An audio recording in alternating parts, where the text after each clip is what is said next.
I'm going to show you how to make a duckbill face mask.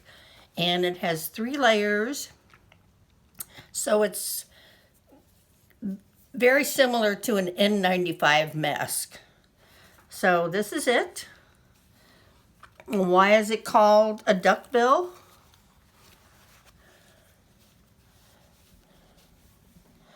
Well, if I turn to the side, you see it is a duckbill. And the nice thing about it is that it has a piece here that you can adjust for your nose, so there's no air getting in. There's no air getting in the sides or the bottom. So it is very safe. And it also has space here, the reason for the duckbill, so that it's not fitting so tight against the mouth. So how to make it, here we go.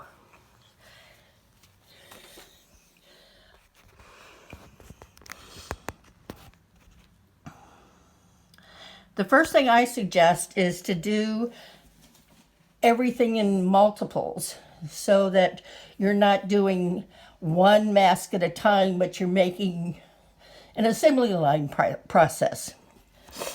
So you want to cut out your fabric, and I will have a link to the pattern so that you can download the pattern as a PDF file. But you want to cut out your outside of your face mask, and every face mask needs 2 layers, not 2 layers, it needs 2 portions, a top and a bottom of every material.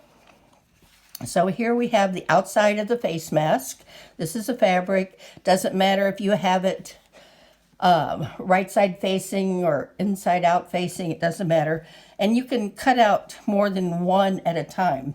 But you'll have a paper pattern and you cut out, and I suggest maybe doing enough for 10 masks at a time. So you cut out your outside, 2 pieces for each face mask.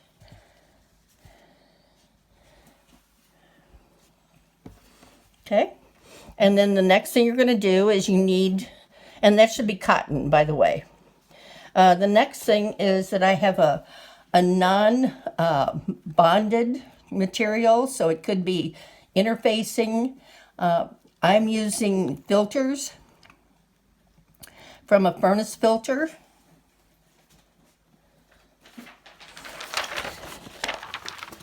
So this is the furnace filter.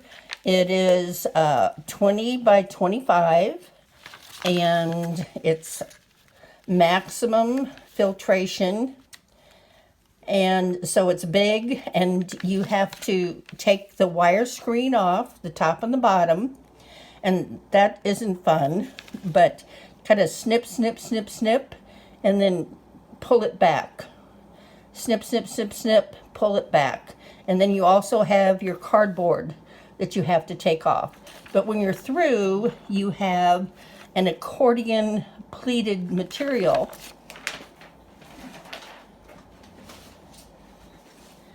like this. So this stretched from that one filter, which costs about $25. This stretched out to 2 feet by 12 feet. So lots and lots and lots of masks can be made out of that amount of filter material. So each mask is going to require 2 pieces of filter. And then the next thing is the inside lining, and I use cotton t-shirts, and I put the paper pattern on, maybe 4 pins, and I've doubled the cotton material, the t-shirt, so I will get enough for 2 masks when I cut this out. I'll get 4 strips, enough for 2 masks. And I would suggest making enough stuff for maybe 10 masks at a time, because it's easy to do the same step in a row instead of doing one step and then another step and another step. It's just more efficient. I also have some elastic. It's about 1/4 inch, and this doesn't go behind the ears, it goes over the top of the head. So it's some of the nurses were complaining that their ears were kind of getting sore behind their ears because the mask would be, the elastic would be different materials and different tightness. So this goes over the head, not behind the ears. And it's 15 inches. So I just cut out several.